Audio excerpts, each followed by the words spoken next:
Charlie Chaplin sits across from Sergeant William Hartwell's desk at Scotland Yard, his hands folded calmly in his lap despite the handcuffs around his wrists.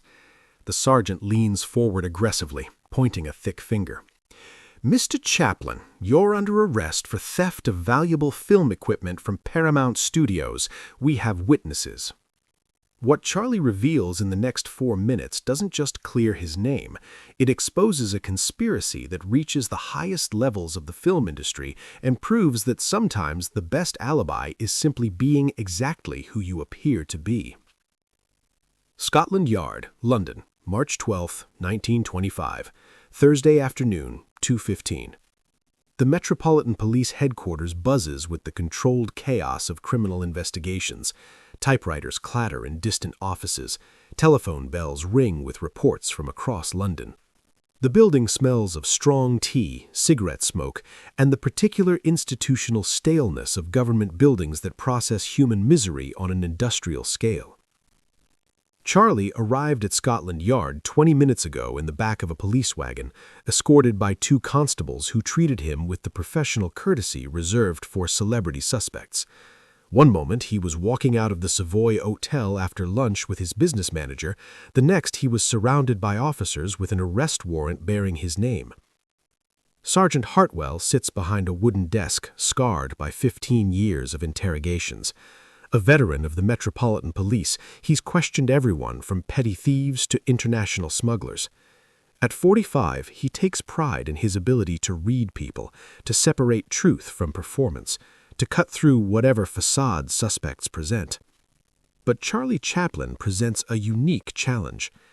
Hartwell knows he's interrogating one of the most famous actors in the world, a man whose profession requires convincing audiences that fiction is reality. How do you determine when someone whose job is deception is telling the truth? "Mr. Chaplin," Hartwell begins, consulting a file thick with witness statements and evidence reports. "3 days ago, valuable cinematographic equipment was stolen from Paramount Studios in Islington. Camera lenses worth £800, lighting apparatus worth £600, editing equipment worth £400, nearly £2,000 total." Charlie listens without interrupting. In 1925, £2,000 represents several years' wages for most workers. This isn't petty theft, it's grand larceny that could result in serious prison time. "We have witnesses placing you at the scene on Monday evening, March 9th, around 6:30. Studio security guard James Morrison saw someone matching your description near the equipment storage building." Hartwell slides a photograph across the desk. "Do you recognize this location, Mr. Chaplin?" Charlie examines the image. It shows the back entrance to Paramount's Islington studio, a brick building he knows well from various business meetings. "Yes, I recognize it. Paramount's back lot. I've been there many times for business meetings." "Including Monday evening?" "No, Monday evening I was elsewhere." Hartwell's eyebrows rise. "Where elsewhere?" Charlie pauses, not from uncertainty, but because his actual whereabouts Monday evening might strain credibility. "Sergeant Hartwell, before I answer that question, may I ask you something? This is a police interrogation, Mr. Chaplin, not a conversation." "I understand, but I'm curious. Why would Charlie Chaplin steal film equipment?" Hartwell consults his notes. "Our investigation suggests financial motivation. Your recent films have performed below expectations. City Lights was expensive to produce, and there are rumors about significant personal deaths." Charlie nods thoughtfully. "That's interesting speculation. Let me ask you another question. If I wanted to acquire film equipment, wouldn't it be easier to simply purchase it? I am, after all, rather well known in the film industry." "Perhaps you couldn't afford it. Perhaps the debts are more serious than publicly acknowledged." "Sergeant, may I see your evidence again?" Hartwell hesitates, then slides the witness statements across the desk. Charlie reads carefully, his expression growing more amused with each page. "This is fascinating. James Morrison, the security guard, says he saw someone about 5 feet 7 inches, dark mustache, wearing a bowler hat and carrying a walking stick. Is that an accurate description of me?" "Close enough." Charlie smiles. Sergeant, that's a description of the little tramp character I created for films. It's not a description of Charlie Chaplin the person.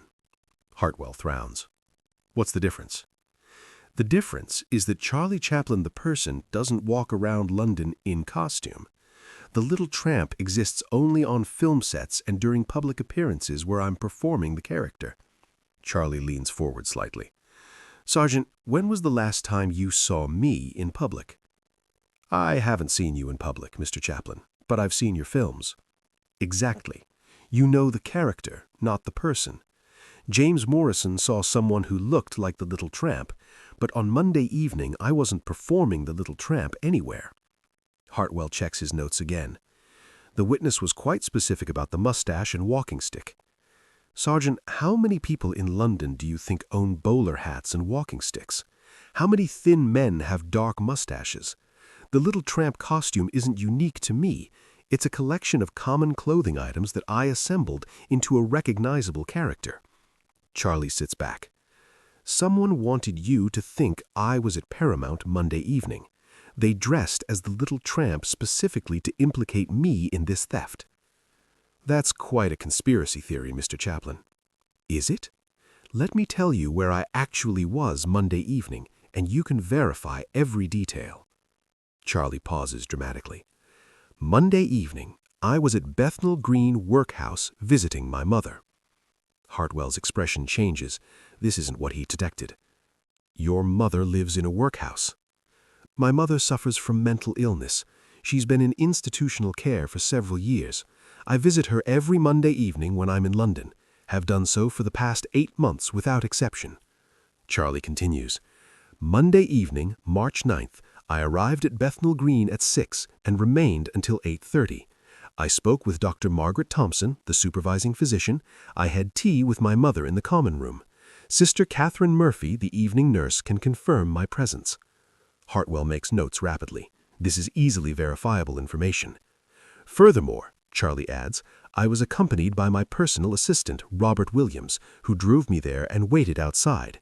The workhouse keeps a visitor log. My signature will be in the book, time-stamped for both arrival and departure. Charlie leans forward again. Sergeant, do you think I would risk my career, my reputation, my freedom to steal film equipment worth less than I spend on a single dinner at the Savoy? And would I be stupid enough to do it while dressed as my most recognizable character? Hartwell is quiet, processing this information. Sergeant, someone wants me arrested. Someone who knows my Monday evening routine knows that most people can't tell the difference between Charlie Chaplin the person and the little tramp character, and who has access to Paramount Studios. Who would want to frame you? Charlie considers this carefully. Someone who benefits from my absence, someone in the film industry who sees me as competition or an obstacle. He continues, the equipment that was stolen, camera lenses, lighting apparatus, editing equipment, those are exactly the items needed to set up an independent film production. Someone is planning to make unauthorized films, possibly using my stolen techniques or imitating my style. Hartwell consults his notes again. The theft was reported by Marcus Wellington, Paramount Studio manager. Charlie's expression sharpens. Marcus Wellington. Yes, I know Marcus. We've had professional disagreements. What kind of disagreements? Marcus wanted Paramount to purchase exclusive rights to my production methods, my character development techniques, my approach to physical comedy. I refused. I believe artistic knowledge should benefit the entire industry, not be hoarded by a single studio. Charlie pauses. 3 weeks ago, Marcus offered to buy my complete film archive, every reel, every negative, every piece of footage I've ever shot. When I declined, he suggested that valuable film materials can be vulnerable to theft. Are you accusing Marcus Wellington of framing you? I'm suggesting you investigate who actually benefits from this theft and my arrest. While I'm in jail, who gains access to my studios, my equipment, my techniques? Hartwell stands up. Mr. Chaplin, I'm going to verify your alibi. If it checks out, we'll need to re-examine this investigation. 40 minutes later, Hartwell returns with a telegraph from Bethnal Green Workhouse confirming every detail of Charlie's Monday evening visit. Dr. Thompson, Sister Murphy, and the visitor log all corroborate his presence from 6 p.m. to 8:30 p.m. Mr. Chaplin, your alibi is confirmed. You're free to go. As the handcuffs come off, Charlie rubs his wrists. Sergeant, might I suggest you investigate Marcus Wellington's recent acquisitions of film equipment? I suspect you'll find the stolen items in his possession, along with evidence of his plan to establish a competing production company using stolen techniques. 2 weeks later, Scotland Yard arrests Marcus Wellington for grand theft and conspiracy to commit fraud. The investigation reveals a complex scheme to frame Charlie while stealing both physical equipment and proprietary film techniques. Wellington's mistake was assuming that Charlie's alibi would be unprovable because he assumed Charlie spent Monday evenings at expensive restaurants or exclusive clubs. He never investigated Charlie's actual routine, never discovered the weekly visits to an institutional facility that maintained meticulous records. The case becomes a sensation in London newspapers, not just for the celebrity involvement, but for demonstrating how assumptions about wealth and lifestyle can blind people to simple truths. The public learns that Charlie Chaplin, despite his international fame, spends his Monday evenings visiting his mentally ill mother in a workhouse. Charlie uses the publicity to advocate for better care of the mentally ill, arguing that society's treatment of vulnerable people reflects its true character, not its treatment of celebrities. Years later, when film students ask Charlie about dealing with professional jealousy and industry competition, he tells them about the day he was arrested for being too recognizable. The irony, Charlie explains, is that Marcus Wellington's scheme failed because he understood my public persona perfectly but knew nothing about my private life. He could imitate the little tramp character, but he couldn't imitate Charlie Chaplin, the person. What's the difference? The Little Tramp is performed for audiences.